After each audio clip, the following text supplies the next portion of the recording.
action. Welcome to Sahara TV again, and with us is Comrade Bennett, the Lagos AAC, that is the African Action Congress Deputy Governorship candidate. It's a pleasure to have you on Sahara TV. Thanks for having me. Let me start with the recent trending news that has to do with the 2 years remembrance of the EndSARS protests. Just yesterday, Nigerians were out in numbers to mark the second anniversary of the October 2020 EndSARS protests. Some have actually cast doubts on whether there was a massacre or not. Let's get your reaction. What do you say with regards to that EndSARS protest? And we'd like to know your opinion on the way that the Lagos State government had actually handled that issue. Will your government have handled it differently? Thank you. Firstly, I must commend the resilience of the Nigerian youth. The fact that youth came out in their numbers yesterday to remember our fallen heroes, and this is the second anniversary. Last year, the same thing was done. The truth is that people actually died. People were killed at Lekki, people were killed at Mushin, people were killed at Ojo in Lagos, people were killed at Ojo in Ibadan, people were killed across the nation. And the panel that was set up by the Ruinous government of Sanwoolu also came up with a report, and they confirmed, they affirmed the fact that people died, people were killed. So the fact that people were killed is not in doubt. People were killed.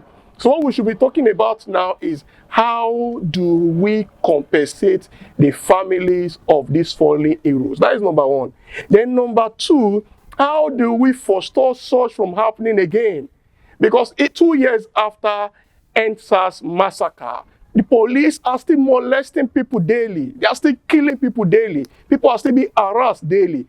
So it is not yet Uru. We still have to continue to struggle. We have to continue to fight. And that is why we must commend a man like Shore. He has been consistent. And that is how you know a leader. He has been consistent over the years, fighting against all forms of manipulation, all forms of intimidation. So the struggle continues, just like we say in our comradeship. The struggle continues. Now, if your government, if you were to become, your government takes over power in Lagos State, what would you have done differently with regards to the way and manner that the present APC government had handled that situation? Yeah, thank you. If we were to be in power as at October 2020, my Guba is an international logistic expert. He's also an activist. He has been into activism for over 15 years. He started when he was in Olabisi University, where he backed his degree in mass communication. If we were in power in October 2020, number one, we would have considered the fact that this agitation were genuine. The agitation were genuine. And there is no reason whatsoever why the government should take that step. What we ought to have done was to protect the protesters, because the protesters were totally peaceful. It was the government, I can say it anywhere, anytime, any day. I was at Lekki, I was at Alausa. It was the government that sponsored thugs that attacked us. So it was a peaceful protest. What we would have done differently was to use police to protect the protesters. That is what we should have done. And if we take over, and it's not even a case of if, when we take over, because we're taking over, Lagosians are tired, we're taking over. When Akim Olayiwola is being sworn in by next year, May 29th precisely, he has promised that he's going to name that toll gate after the fallen heroes. And that toll gate will never be erected again as a mark of respect to our fallen heroes. And we ensure that we never have a repeat of such case. People must continue to talk. Whenever you stop people from talking, it becomes a case of docility, and it's dangerous. It's a very dangerous dimension. So that is what we'll do, sir. Now, let's look at governance in Lagos. Your party is coming out in order to take over from the present incumbent government, ruling government of the APC. What accomplishments or what do you have to prove beyond reasonable doubt to Lagosians that your party is ready, able and competent enough to wrestle power from this current APC-led government? The Guba candidate is not only capable, he has equally got the ability. And he has mentioned it severally that Lagos is a mega city. Why? Because Lagos is lacking all the features of a typical mega city. We don't have roads. We don't have good mass transits. There is nothing that depicts a mega city in Lagos. What we're going to do differently, number one, Akeem Olayiwola, our Guber candidate, has reiterated this fact that what we have to do, because we have 2.5 million vehicles on Lagos Road every day, and this is a state that has a population of over 27 million people, what we have to do is to pull vehicles off the road. You know, this government, the way they act, the Sanwoolu government, the way they act at times is laughable. We're talking about pulling away vehicles from the road. They are licensing new vehicle that they call lag ride, licensing them, and we don't need such. What we need is mass transit. Whatsoever we pull vehicles from the road, whatsoever will make you drop your vehicle at home and go through public transportation. How do we achieve it? Mass transit, number one. Number two, rail. They be lying about rail. You will hear blue line today, purple line, red line. Nothing whatsoever. Nothing is on ground. Last 2 months, the Guber candidate granted an interview with Punch where he mentioned all this fact. 2 weeks after, Sanwoolu imported some train. So what we need is, we have rail. For example, from Badagry to CMS, it will take you less than 1 hour on rail. That is number one. From Ikorodu to CMS, to Aja, to Epe, we take you also less than 1 hour. So rail transportation will move a lot of people. From Okoko to Mautu to CMS, a lot of people at the same time. That is number one. Number two, the normal road transportation, mass transit. Number three, we are so lucky in Lagos. Apart from the fact that we have enormous resources that can generate income for us, we are also a coastal city. We would have made use of our water system through water transportation, having ferries. You can move from Ikorodu to Epe in 25 minutes using ferry. You can move from Ojo Waterside to CMS in 45 minutes. You can move from Ojo to Apapa in 25 minutes. From Badagry to, the Lagos, you can easily connect everywhere with this water transport, but they are not doing it. Anything that will not put money in their pocket, they are not interested. And that is why the state is the way it is. Lagos is considered to be a dynamic and a fast-paced community, considering the fact that it is considered to be the 5th largest economy in Africa. And given the enormity and the complexity of the challenges that Lagos State faces today, I want to ask you, in your first 100 days, if your government was to wrestle power from this current ruling APC government, what will you consider to be the 3 immediate priorities, or top priorities and challenges that your administration would resolve to fix? Education, healthcare, road network. Why education? If you look at most of the primary and secondary schools we have in Lagos now, they have become centers for breeding dogs, cultists. And these things are not rocket science. It is very easy. What does it take? Fix the educational sector. Bring facilities. Show used to mention something, that we've gone beyond basic education. And truly, we've gone beyond basic education. I'm an educationalist myself. We've gone beyond basic education. Primary school should have adequate facilities. There should be sporting facilities. There should be IT facilities and all that. We don't have it. And that is why you see most of our students in Lagos public schools, primary and secondary school, most of them are cultists. Then when we talk about road, we have just a little bit above 9,000 roads in Lagos. These are things we can fix. The major roads.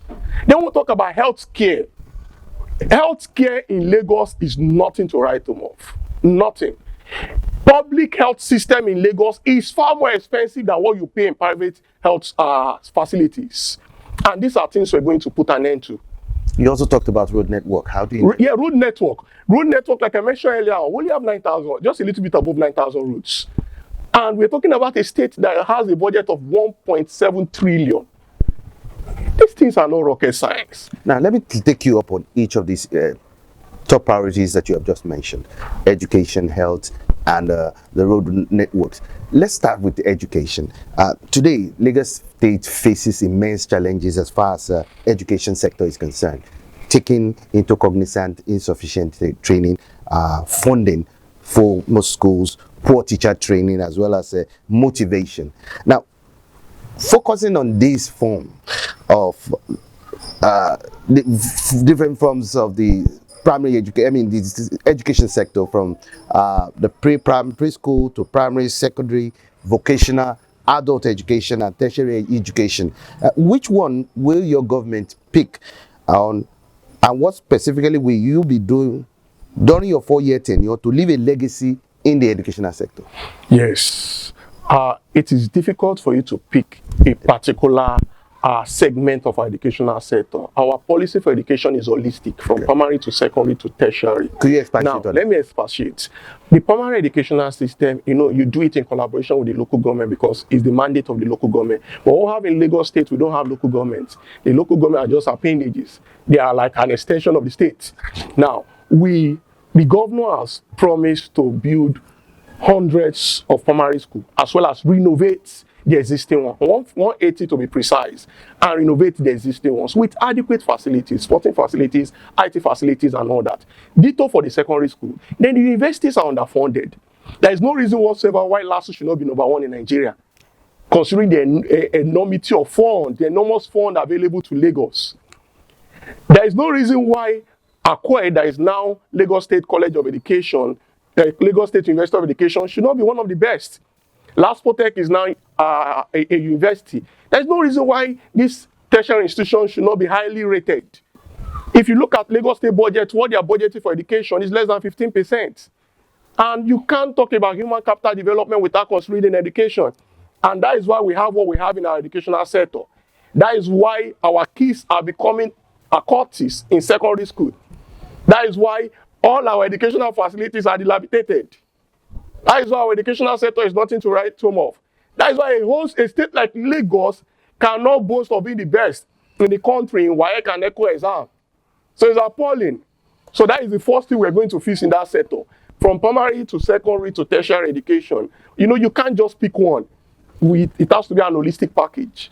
Let's look at the issue of health. Lagos State Health Service Commission has reported that there are about 10 to 15 doctors are leaving the service virtually every month, and the healthcare system has been pushed to the point where you have an average of 1 to 2,500 or 4,000 patients in the state. Now, if elected, if your government were to come into power, are there practical steps to turn around this trend and ensure that we have a robust health policy with regards to specialist training, as well as access to insurance and health insurance policy for? Okay, let's start. Why are our doctors leaving the shores of this nation? Because they are underappreciated, and they want to go to better climes where they will be better appreciated. And we in Lagos, particularly the Guba candidate Akim Olayiwola, is of the view that it will be difficult for us to achieve much in Lagos without the center, because it has to come with some policies. Number one, there is no reason whatsoever why Lagos should be paying the same wage as other states, because we are not at par. We've got all it takes to pay more in order to retain these doctors. We've got all it takes to pay more. Number two, by the time AAC takes over this national government, the central government, we have an health policy in our manifesto, AAC manifesto, and this policy will keep our doctors here. And it will equally encourage doctors from India, from Ghana, from Zimbabwe to come down to Nigeria, and they will stay back. And apart from that, I don't know if you are aware that we intend to build a University of Health Sciences at Badagry that will be known as Lateef Jakonde University of Health Sciences. It will be situated at Badagry. And the mandate of that university will be to train doctors, nurses, pharmacists, lab scientists, as well as other health workers. And with that, we believe we'll be able to show up the number of health workers we have in the state. But apart from showing up the number of health workers we have in the state, you must enhance their welfare package to retain them. And that is what we'll do in collaboration with the federal government, because we are taking over the center also.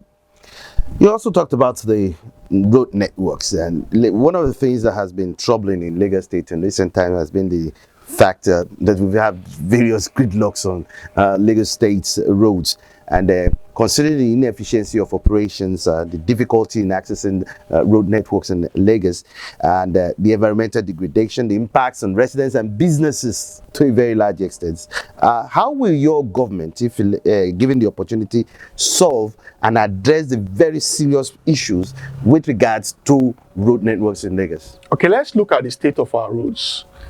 Our roads are totally impassable, and that is why we have the challenge that we're facing in Lagos. Totally impassable. And why are our roads totally impassable? Because the government over the years, as they failed to maintain the road and they failed to build more roads. Now, what we intend to do is to fix existing road and construct more roads, as well as opening up some other communities. But apart from that, you cannot have 2.5 million vehicles on the road daily and you expect the road to be free. We have intention to come up with policies that will pull these vehicles away from the road. And how do we intend to do that? What I mentioned earlier on, the rail transportation and the water transportation, the ferry and the train will help us. If you know that you can easily move to your bus stop and board a train to the island, you will prefer to park your car close to the train station and board the train down to the island. Finish your transaction, come back, pick your car back home. And with our coastal opportunity, we can use our ferry.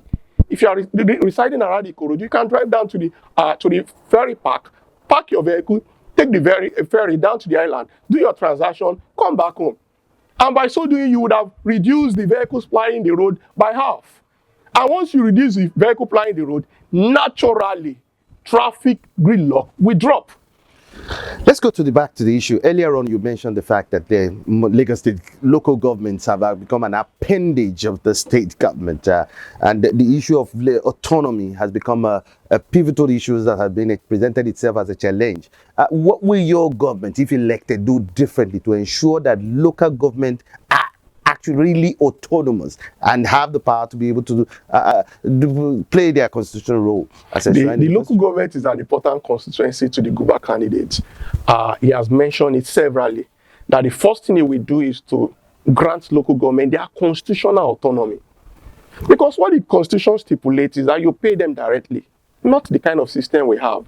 Let them have fun, because the local government are meant to develop our rural community.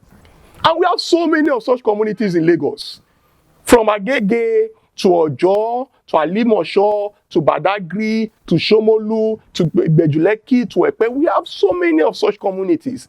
And most of these feeders road, local government are unable to do it because they don't have the fund. Once the fund drops, the state takes over the fund and release some little fund to the chairman to pay salaries. They're only paying salaries. And by the time you grant them autonomy, you can hold them accountable.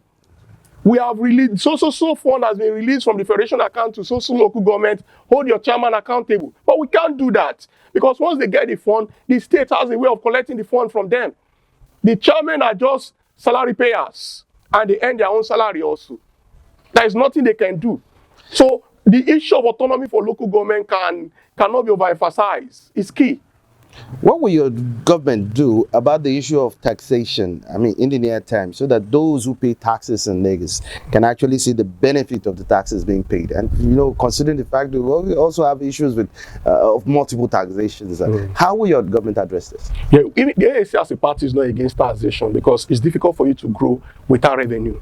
But number one, the issue of multiple taxation is an anomaly. And it is prevalent in Lagos. We have it in Lagos. We particularly in the informal sector. Most of the market women, you hear them complain about, they collected so money from me, they collected this, they collected that. The informal sector, most of them are paying enormous tax. And most of these things are not captured. They are not captured. Most of these funds are not even coming to the state. You see them pay for this, pay for that, pay for this. At the end of the day, they have nothing. After hard work, they have nothing to show for it, because they would have spent over 40% of what they generate on paying for this, paying for that. So the governor has mentioned it severally also, that the informal sector will be protected. Lagosians will pay tax, but we ensure that Lagosians don't pay multiple tax. And don't forget the fact that our party is a socialist party, and our interest is anything that will make life better for the masses, the bulk of the masses, not the elite. The masses, the than prudence. The common man. That is our interest. So anything that will make life better for the Okada rider, the driver, the market woman is our interest. So the governor has assured us that he will ensure that he puts an end to the issue of multiple taxation. Let's look at the Lagos macroeconomic level economy. Consider the fact that Lagos, like has been established, is considered to be the 5th largest economy and is continuing to grow. What implants do your government will have to sustain the Lagos state growth trajectory, considering the fact that Lagos is the 5th largest economy in Africa? Lagos state is not growing the way it ought to have grown. Yeah. That is the truth. Because of the cheap fund they are getting, they've discontinued some major source of income or some areas that would have constituted major source of income for Lagos State. Let's start with coconut value chain. Coconut value chain alone can give us $1 billion. And it will employ a whole lot of youth at Badagry. That is direct employment. Without even forgetting the fact that a whole lot of indirect employment will also be generated as a result of the coconut value chain. The government is not interested because they are getting cheap money from elsewhere. There are a lot of things we can do in Lagos. A lot of things. Even they are Greek. We have the land. Most people will tell you there is no land in Lagos. Go to Badagry. From the roundabout to Semen. It's an empty land. Go to Epe. Go to Ikorodu. We have lands that we can redo mechanize agriculture, that we only generate some good money as well as generate employment. Because we have two things. Apart from generating revenue, we must generate employment. Because when you have 27 million people in your state and they don't have job, the rate of insecurity will be very high. So two things. While we are generating revenue, we must generate employment at the same time. And we have enormous opportunity to do that in Lagos. There is nothing stopping us from having an industrial city in Badagry. Nothing is stopping us from having an industrial city in Epe. Most of the companies that are moving to Ogun State is because they don't feel very comfortable in Lagos. Majorly because of this multiple taxation also. They get to pay for this, they get to pay for that. When you make the environment very conducive for them, they will come down. And we have a whole lot of companies that are still interested in Nigeria. It's just because of the rate of insecurity. And let's look at another issue. And let's look at another issue that has to do with the domestication, Lagos State failure to domesticate the Freedom of Information bill. And there's still non-compliance as far as this is concerned in Lagos State. There's been challenges and opacity of public procurement. For example, in Lagos expenditure, considering the corruption, consider the percentage of corruption in this government, expenditure and the poor service delivery as evident in poor quality, high cost and insufficient service delivery. Now, what is your plan to make procurement in Lagos State more open and transparent? Yes, I don't expect you to be surprised that Lagos State has failed to sign, to adapt the Freedom of Information bill. You shouldn't be surprised because this is a state that everything they do is hidden. Yeah, it's shrouded in because they have a whole lot of things to hide.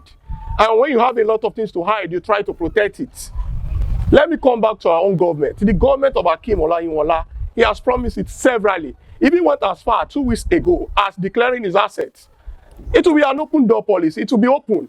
Procurement will be published. It will be published. If we want so it will be published and everybody will be, we have it. And we are going to adopt it. We are going to domesticate the Freedom of Information bill. If you need any information from Lagos, you should be able to get it.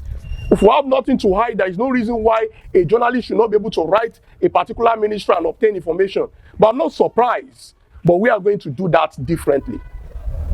Again, in furtherance to, as a follow-up to this issue of freedom of information, and considering the fact that you said earlier that virtually Lagos governance has been shrouded in secrecy, the leadership of Lagos has continued to prevent Lagosians themselves from accessing vital information with regards to budgetary, budget allocations and expenditures. We would like to ask, what systems and processes will your government put in place specifically to ensure that your government is mindful of these dynamics, that Lagosians have access and have a say in governance, and how their public funds are being expended. Thank you. The Guba candidate has mentioned it severally. The AAC as a political party is a socialist party. It's a party for the masses. Even as we speak, you would have observed that in Lagos we've not been doing any rally. What we have been doing is door-to-door campaign. We have intention to visit the 245 wards in Lagos from now to December ending. So far, we've been able to visit 84. The people are part of us. Our government will be the government of the masses. And Akeem Olayiwola has mentioned that fact severally. He has alluded to that fact. Our government will be the people's government. And the people will be fully informed of all the dealings of the government. And what do we have to do? It's just the legislative backing. These things are there. We have due process already. We have a legislation on freedom of information. All we have to do is to adapt it, domesticate it, and make it part of our system in Lagos. These things are not difficult. You know, most times when we talk about governance, we make it look as if it is something that you have to go to the moon before you can fix. These things are not rocket science. Let's look at the approach to governance in Lagos in recent times. Over the years, the ruling party, the APC, which had metamorphosed over the years, has been like a puppet government, wherein one master determines who becomes the governor of the state. And we've seen that all through the years, I mean, since this advent of this present democratic dispensation. What will be your take on this to ensure that your party, because there are concerns that your party does not have the structures, is not well funded enough, does not have the capability to take over power from this behemoth called APC in Lagos, because they have the structure, they have the funds, they have how can you convince Lagosians that you have what it takes to lead Lagos to the next level? Yes, let's start from funding. It is not true that our party is not well funded. Our party is being funded by the masses, and that is the most critical fund that you need. Our people are funding us. Then let's now come to structure. As we speak now, we have our local government structure in the 20 local governments in Lagos, as well as the 37 LCDAs in Lagos. As we speak, we are on ground in all the 245 wards in Lagos. And these wards, they've been meeting weekly. As we speak, we've been doing what we call political evangelism, going to communities to convince them, sell our governorship candidates, sell our assemblies candidates, sell our presidential candidates. And the feedback we're getting has been encouraging, highly encouraging. We were somewhere in Alimosho last 2 weeks. Somebody mentioned something that really made me to feel bad. The man said he just enrolled his daughter in a public primary school, and that they asked him to produce furniture. And we're talking about a state that has a budget of 1.7 trillion. So how do you expect students in such schools to compete with students in US, in Canada, in UK? How do you expect them to compete with students in Kenya and South Africa? So the people are fed up. If you go to the street, forget the noise you are hearing. If you go to the street and you interact with the real voters, and those are the people we are interfacing with, those are the people we are interacting with, those are the people that we are meeting daily, the market women, the Okada riders, the drivers, the informal sector. These are the real voters. Those are the people we are talking with. Those are the people we are discussing with. The feedback we are getting is that they are fed up and they want change. Over the past 23 years, we've seen high level of deterioration. Lagos has deteriorated to a large level. There is nothing on ground. Nothing is working. Let's not deceive ourselves. Nothing is working in Lagos. From road to healthcare, to education, to waste management, even wetland. And you can see the flood. And most times they will tell you it's because our people are dumping refuse in drainages. But it is far beyond that. We say we have a dam in Cameroon, and whenever you offload it, it usually leads to flood in Nigeria. Fine. We have one in Ogun State. Whenever they offload the dam, we have issues. So what stops us from having a dam in Lagos that can house the water that is being released from the dam in Ogun State, for example? So there are a whole lot of things we can do that we're not doing. We have wetland protection, but the government are not doing anything in that regard. They're even selling the wetland. And these wetlands are meant to absorb water. There should be collection points. Now let's look at INEC's preparedness. How confident are you that INEC will conduct a free, fair, transparent election come 2023, especially in Lagos State? Yes, we don't trust INEC. INEC has not given us any reason whatsoever to trust them. We saw what happened in 2019, so we don't have any iota of trust for them. That is the truth. But we trust the people. And our people, they've assured us that they will vote and they will stand by their votes. And we are believing that with the support of the people, with the vigilance of the people, INEC will not be able to manipulate anything. Because if you conduct election today in Lagos, AAC is taking over. If you conduct election today, the 21st of October 2022 in Nigeria, Showore will emerge. Because the people have seen that this is the only man that can defend us. This is the only man that has really got our interest. Finally, many of these issues that we have presented here that have been discussed over the course of this conversation have been staring us in the face for decades. And one wonders, why is this the case? What will your government do differently to ensure that the status quo does not remain? Fine. You know, one factor that is working for us in AAC is the fact that while other political parties are floating, we have got ideology. And even if Showore should maintain a position that is against the masses, I tell you sincerely, AAC will kick against him. That is to show you how ideologically based we are. These are people that don't believe in a leader because he's their leader. They believe in a leader just because of the ideology behind the struggle. It's an ideologically based political party. And our essence is to make life better for the masses. And with that at the back of our mind, that is number one, definitely all our policies. You know, what the governor has been able to read out the manifesto severally. He has communicated the manifesto to the commoners and all that. What we have in our manifesto will transform Lagos from healthcare to education to environment to wealth generation to human capital development. It will be a new song entirely. And we have gone as far as stating these things in specific terms. We're not saying we're going to do this. We are stating it in specific terms. And you can visit our website to see what we have there. The manifestos are clearly stated. Comrade Bennett, thank you so much for your insightful perspective. Thank you, sir. Thank you, sir.